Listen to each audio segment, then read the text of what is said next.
నమస్కారం మన మీ మామిడి కథలకు స్వాగతం. తిరుమల కథలు 68వ ఎపిసోడ్ కు సుస్వాగతం.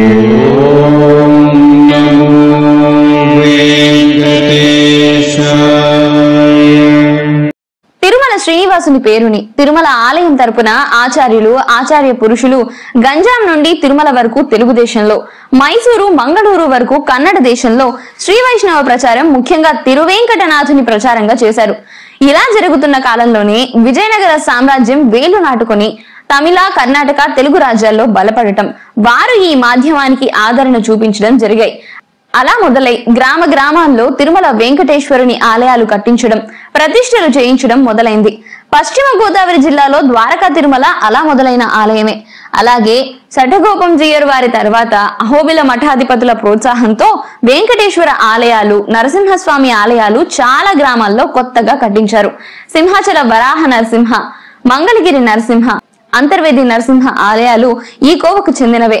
వీరి హిందూ మత ప్రచార ఉద్యమంలో ముఖ్య భాగం అన్ని కులాల వారికి ప్రత్యేకంగా అంతవరకు వీరు హిందూ మతానికి దూరంగా పెట్టిన వారిని దగ్గరకు తెచ్చే కార్యక్రమం చాతాద శ్రీ వైష్ణవులను, బ్రాహ్మణేతరులను ప్రోత్సహించి వారికి తప్తముద్రాధారణ, ఊర్ధ్వపుండ్రధారణ అవకాశాలు కల్పించి వారికి బ్రాహ్మణులతో సమానంగా దేవాలయాల్లో సమాన గౌరవం కలిగించి ప్రబంధ పారాయణ, ఇతర మత సంబంధ కార్యక్రమాల్లో గౌరవంగా పాల్గొనే అవకాశం కలిగించారు. అంతేకాదు అంత్యజాతులుగా చూడబడుతున్న మాల, మాదిగ కులాల వారిని ప్రోత్సహించి వారి మాలవాడలకు వెళ్లి వారిలో కొందరికి దాసరి దీక్ష ఇప్పించి వారిని కులగురువులుగా ప్రతిష్ఠించి ఇతరులతో సమానంగా ఆదరించి దళితులలో ఆధ్యాత్మిక చైతన్యమే కాక హిందూ మతంలో వారికి గౌరవ మర్యాదలు కల్పించి హిందూ సమాజం విచ్ఛిన్నం కాకుండా చూశారు. అదే విధంగా గిరిజనుల విషయంలోనూ కొందరు దాసరులను నియమించి వారికి ప్రార్థన స్థలాలు ఏర్పాటు చేసి ఇతర వైష్ణవులతో సమాన ప్రతిపత్తి కలిగేలా చూశారు. ఇదంతా జరిగింది తిరువేంకటనాథుని ఆశీస్సులతో అంటూ అందరికీ తిరుమలతో ఆధ్యాత్మిక అనుబంధం కలిగేలా చేశారు. ఈ మాలదాసరి లేదా కొండదాసరి వ్యవస్థ ఈనాటికి ఆయా కులాల్లో పటిష్టంగా ఉంది. వారిని ప్రోత్సహించి తర్వాత కాలంలో జరిగిన పొరపాట్లు సరిదిద్దుకోవాల్సిన అవసరం ఇప్పుడు ఎంతైనా ఉందని తలిచారు. ఈ ఆచార్యులు ఆచార్య పురుషులు నిష్ఠ, నీతి, నిజాయితీలు కలవారు అని ప్రజలకు పూర్తి నమ్మకం. ఎంతవరకంటే గ్రామాల్లో ఆస్తి, ఇతర తగాదాలను ఈ ఆచార్యుల ముందుకు తెచ్చి వారి నిర్ణయాలు శిరోధార్యంగా పాటించే సంప్రదాయం మొదలైంది. ఇతర న్యాయస్థానాలకు పోకుండా వీరి ముందు సమస్యలు పరిష్కారం చేసుకునే పద్ధతికి నాంది పలికారు. కొన్ని దేవాలయాల్లో బ్రాహ్మణేతర చాతాద శ్రీ వైష్ణవులను అర్చకులుగా నియమించడం, మాలవాడల్లో ఆలయాలు కట్టించి లేదా భజన మండళ్లు ఏర్పాటు చేసి మాలదాసురులనే పూజారులుగా ఏర్పాటు చేసి ఆయా కులాల వారికి ఆధ్యాత్మిక పరంపర అవసరాలన్నీ వారి ద్వారా తీరే అవకాశం కల్పించారు. వారి స్థాయిల్లో అర్థమయ్యేలాగా కావాల్సిన గ్రంథ రచనలు చేయించడం లేదా పాటల ద్వారా, భజనల ద్వారా తత్వబోధ జరిగే సంప్రదాయం మొదలు పెట్టారు. ఈ మాల కొండదాసరులకు పాఠాలు నేర్పి ఒక చేతిలో దీపం, ఇంకొక చేతిలో గంట ఏర్పాటు చేసి ప్రచారకులుగా తయారు చేసి సులభమైన భాషలో అందరికీ తత్వం అర్థమయ్యేటట్లు, అందరికీ అందుబాటులో ఉండేటట్లు ఏర్పాటు చేశారు. ఉత్సవాలలో, పండగలలో ఈనాటికి మనం చూసే హరిదాసులు ఈ కోవకు చెందిన వారే. వీరిని బిచ్చగాళ్లుగా చూడక హరిభక్తులుగా గౌరవించి ఆదరించే సంప్రదాయం సమాజంలో నాటుకుపోయేట్లు చేశారు. ఈనాటికి మనం తెలుగుదేశంలో చాలా మందిని తిరుమల తాతాచార్యులని, ప్రతివాది భయంకరులని, నల్లాన్ చక్రవర్తుల వారిని, మాడభూషులని, ఇలా ఎందరినో ఒక్క తమిళ అక్షరం తెలియని వారిని చూస్తాం. కానీ వారందరికీ తెలుగులో చదివి నేర్చుకున్న తమిళ తిరువాయుమొళి కంఠస్థంగా వచ్చు. వీరందరూ 14వ శతాబ్దంలో తిరుమల నుండి బయలుదేరి మత ప్రచారానికి వచ్చి తెలుగుదేశంలో స్థిరపడిపోయిన శ్రీ వైష్ణవులు. వీరందరూ మేము తిరుమల వారం అని చెప్పుకొని గర్వపడతారు. ఇలా శ్రీ వైష్ణవ మత ప్రచారం చేసింది ఒక్కరు కాదు, ఆచార్య పురుషులే కాదు. వాన్ సటగోపం జీయర్ గురించి కూడా చెప్పుకున్నాం కదా. తిరుమలలోని ఆయన నందనవన మఠం తర్వాత అహోబిల మఠంగా స్థిరపడి తెలుగునాట శ్రీ వైష్ణవ మత ప్రచారంలో ముఖ్య భూమిక వహించింది. తెలుగు కవి దిగ్గజం అల్లసాని పెద్దనకు ఆధ్యాత్మిక గురువులు శ్రీవాన్ సటగోప జీయరే. తాళ్లపాక అన్నమాచార్యులు, వారి సంతతి వారు కూడా ప్రభావితులై శ్రీ వైష్ణవులుగా మారి మత ప్రచారకులు కావడానికి ఈ అహోబిల మఠ జీయర్లే ప్రధాన కారణం. అలాగే కన్నడ దేశంలో విజయనగర సామ్రాజ్య కాలంలో ఇటువంటి వైష్ణవాన్ని పెద్ద ఎత్తున ప్రచారం చేసింది శ్రీ వ్యాసరాయలు. ఇది శ్రీరామానుజుల శ్రీ వైష్ణవ సంప్రదాయం కాదు, ఇది మధ్వాచార్యులు స్థాపించిన ద్వైత సిద్ధాంత వైష్ణవం. విష్ణు సర్వోత్తమత్వాన్ని ప్రతిపాదించే ఈ సంప్రదాయం కన్నడ దేశంలో వైష్ణవ మత ప్రచారానికి ఎంతో దోహదకారైంది. బ్రాహ్మణులకు అందున పండితులకు మాత్రమే పరిమితమైన సంస్కృత శాస్త్రజ్ఞానం ప్రజాబాహుళ్యానికి అంతటికీ కుల విచక్షణ లేకుండా అందుబాటులో ఉండాలన్న ఉన్నత ఆశయంతో వైష్ణవ దాసులు వారి సాహిత్యం కన్నడ దేశంలో అన్ని కులాల హిందువులను సంఘటితం చేసి వీరందరూ శ్రీ తిరుమల శ్రీనివాస భక్తులు, శ్రీనివాసుణ్ణి ఇలవేల్పుగా తలిచేవారు. ఈ మఠాల వారందరూ తిరుమలతో సంబంధం కావాలని కోరుకునేవారు. వీరందరికీ తిరుమల ఆలయంలో ప్రాచీన కాలంగా ఆలయ మర్యాదలు అందే ఏర్పాట్లు ఉన్నాయి. తిరుమల శ్రీ వైష్ణవులు ఆంధ్రదేశంలో సాధించిన ప్రగతిని కన్నడ ప్రాంతంలో సాధించలేకపోయారనొచ్చు. మైసూరు లాంటి కొన్ని ప్రదేశాల్లో కొంత ప్రభావం కనబడినా అనుకున్న స్థాయిలో జరగలేదు.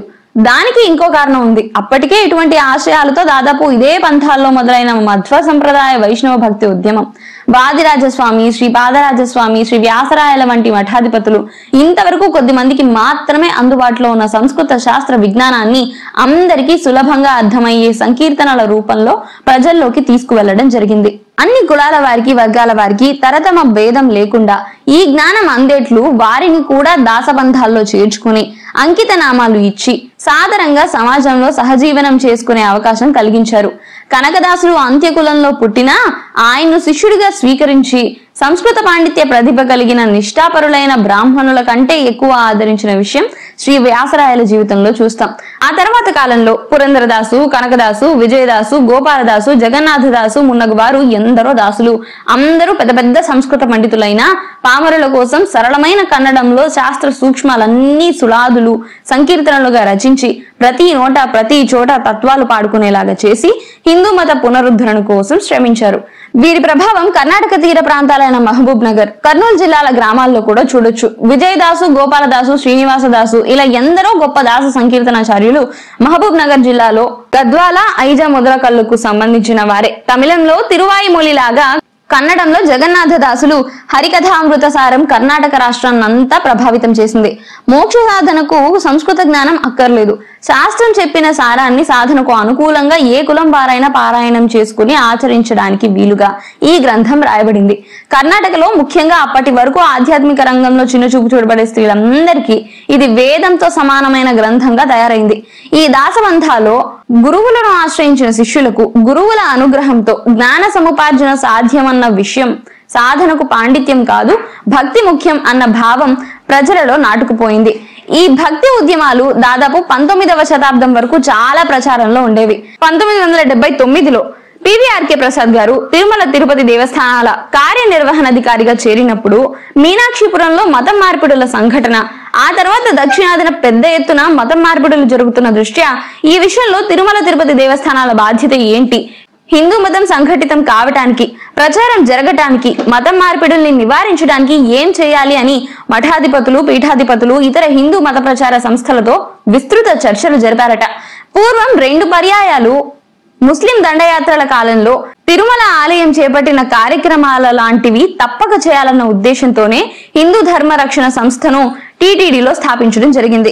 గ్రామాల్లో వీరికి అందుబాటులో ఉండే భజనలు, సంకీర్తనలు పిల్లలు పెద్దలు అందరూ పాడుకొని సాధన చేసే సంప్రదాయం పునరుద్ధరించాలని తెలుగులో అన్నమాచార్య ప్రాజెక్టు, కన్నడులకు దాస సాహిత్య ప్రాజెక్టు, తమిళులకు దివ్య ప్రబంధ ఆళ్వార్ ప్రాజెక్టులను ఏర్పాటు చేయడం జరిగింది. వాటి స్థాపన ముఖ్య ఉద్దేశం దేశంలో భక్తి ఉద్యమం స్థిరపడాలని, కుల వర్గ జాతి విచక్షణ లేకుండా హిందూ సమాజం అంతా సంఘటితమై మధ్యకాలాల్లో వచ్చిన దురదృష్టకర పరిణామాల ప్రభావం పోవాలని. అన్నమాచార్య ప్రాజెక్టు, దాస సాహిత్య ప్రాజెక్టు కార్యక్రమాలు పివిఆర్కే ప్రసాద్ గారు ఉండంగానే మొదలై వేర్లు నాటుకున్నాయి. కానీ రకరకాల కారణాల వల్ల ఆళ్వార్ దివ్య ప్రబంధ ప్రాజెక్టును మాత్రం మొదలు పెట్టలేకపోయారట. ఆ తర్వాత కాలంలో అది ప్రారంభమైంది. కానీ క్రమంగా ఈ ప్రాజెక్టులకు సంగీత సాహిత్య పరంగా ప్రాధాన్యం ఇవ్వడంతో ముఖ్య ఉద్దేశమే మరుగున పడినట్లు అనిపించింది. భక్తి ఉద్యమాలుగా పెరగగల సామర్థ్యం వీటికి ఉంది. వీటిని ప్రజా భక్తి ఉద్యమం దిశగా తీసుకువెళ్లాల్సిన బాధ్యత తిరుమల తిరుపతి దేవస్థానాల మీద ఎంతైనా ఉంది. ఏ కులాన్ని లేదా వర్గాలను తక్కువ చేసి మాట్లాడడం మా ఉద్దేశం కాదు. జరిగిన చరిత్రను బట్టి, దొరికిన ఆధారాలను బట్టే ఈ విషయాలన్నీ మీకు అందించడం జరిగింది. తిరుమల తిరుపతి దేవస్థానాలకు సంబంధించిన మరిన్ని ఆసక్తికరమైన విషయాలతో వచ్చే వారం మళ్ళీ మీ ముందుకు వస్తాను. అంతవరకు సెలవు మరి.